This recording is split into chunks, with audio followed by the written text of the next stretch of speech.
Welcome to Reread. Today we're talking about Specter of the Past. It is by Timothy Zahn. It is the Duology, Hand of Thrawn Duology, I think is what it was called.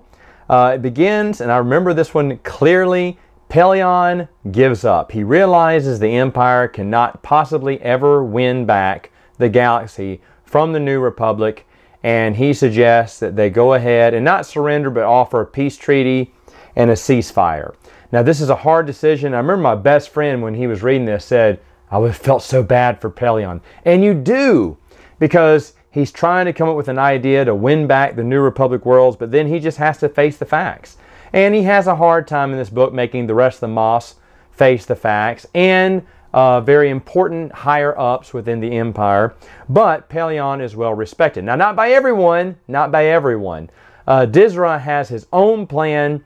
It is to introduce a fake Thrawn whose name is Flim. He's an actor. It's wonderful because I'm glad they didn't go with clones. At first you think, oh no, did they clone Thrawn? But they didn't. And he has, I think it's Major Tierce. And Major Tierce, who works under Dizra, realizes that he is an Imperial Guard. An old Imperial Guard. One of the original. Where was he during Crimson Empire? I have no idea. But, you know, Timothy Zahn wasn't much for the comic books. In fact, I should mention, Timothy Zahn wove in a lot of EU. A lot of the previous Bantam books talked about adventures like the New Republic Hall where they all gathered. That's been, since the bombing, that it just fractured the structure so bad they had to get a new building. So, and then Leia and Han talk about Kueller's uprising. What if we do another one? She went, well, it won't be as bad as Kueller's. Kueller's is bad for this reason. And it talked about Lando chasing the vagabond ship from Black Fleet Crisis. It touches on a lot of things and mentions a lot of things, which I had just forgotten. Again, zero mention of the comic books. I mean, it kind of hints that Luke has, you know, delved into the dark side a little bit here and there, but Timothy Zahn refuses. He outright refuses to mention any of the comic books. If he did, I do not know. But like I said, where was Tierce during Crimson Empire? Not that he had to be there. I'm just saying that he seemed like it would have been, since that was Crimson Guard stuff, he would have been helping out Kanos or maybe joining his side. I don't know. Again, it doesn't have to. It doesn't break continuity. I just think it's funny that Timothy Zahn obviously hates the comic books, or he did back then. I mean, he's written some comic books, I believe, now, but back then I don't think he had much respect for Dark Horse. Now, the other big revelation here is the Kamas documents. They are some documents that have revealed that Bothans were responsible for lowering the shields and allowing the Empire to wipe the whole planet out, you know, completely, like destroy all of them. Now, of course, there's still Kamasai or whatever they're called, running around the galaxy like they're all Alderaanians, but they're few and far between. Well, now with this revelation that the Bothans were involved, you know, Borsfila is on his heels now because everyone hates Bothans because they're smug and confident and they're sneaky, you know. And so this is the perfect fuel on the fire to get the New Republic kind of divided, because they don't, the Bothans, to their credit, they know it was them, but they don't know which clan it was. They never were able to find out which clan. And also they got a huge problem because they're broke as a race, and they've been trying to hide that from the other races because they're proud. And this is just great because Borsfila's written, of course Borsfila's written well, and Timothy Zahn created the character. He's written really well. One character who is absent in this whole duology, I think, I haven't read the second one yet, but I don't remember him being in it that much, if ever, was Chewbacca. Chewbacca is on Kashyyyk with the kids. And that's basically it. Timothy Zahn didn't want to write Chewbacca. I get it. That's why they killed him off in New Joe Order. He's kind of a tough character to write. But I know he's in this one a little bit at the beginning. Just bits and pieces of him. And then he's kind of gone.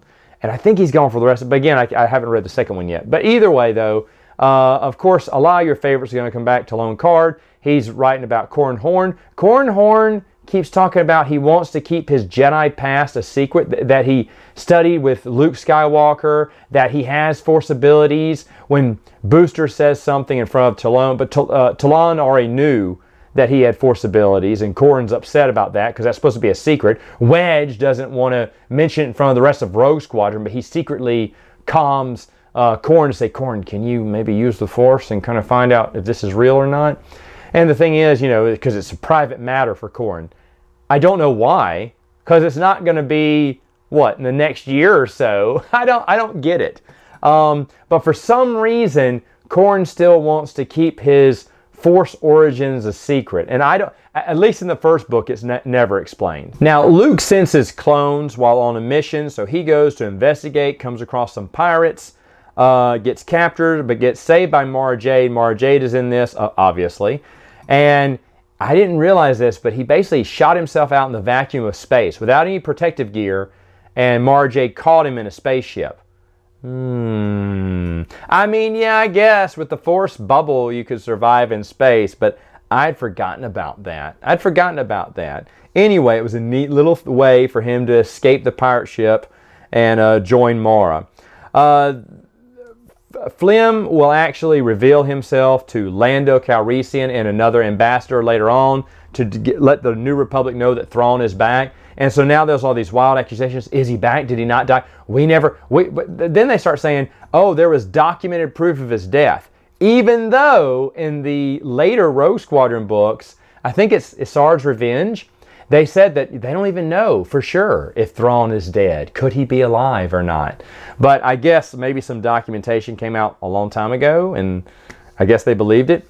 Shada, the minstrel assassin shadow, from the short story Hammer Tongue from Tales of Mos Eisley is back in this. I had forgotten this was the duology. I did think that she was in Survivor's Quest, and she may be in Survivor's Quest, but I thought that's where she got introduced. But she comes in, she wants to join the New Republic. She gets rejected by the New Republic, but gets teamed up with Talon Card, which she does not like at first, but then eventually, and she was basically being groomed in the end of the book. I already know what's going to happen by the end of the book. He's going to lose Mara Jade as an associate, so he needs a new bodyguard, and Shada's going to have the job. I don't mind Timothy Zahn taking characters from a short story and including them in a bigger, broader scale in the overall expanded universe. I actually kind of like that. I thought that was really good. Pelion is really smart in this. He's politically, he's maneuvering his way through the Imperial Council. Now, he's being harassed on all sides. The courier that he sent out to send the peace treaty discussions to Bel Abyss was destroyed, but the message, the code, the message that was sent out was encrypted, and they can't hear the whole message. They don't know what it was about. They hear bits and pieces of it. But Pelion doesn't know that, so he's thinking that Bel Abyss may be coming. When he gets to the rendezvous point, some fake pirates attack, and they got Corellian insignias on it, wanting it's Dizra, wanting Pelion to think that Bel Abyss doesn't want the peace treaty. But Pelion's very smart, uses one of Bel Abyss's moves, military strategies on him, and it fools the pirates.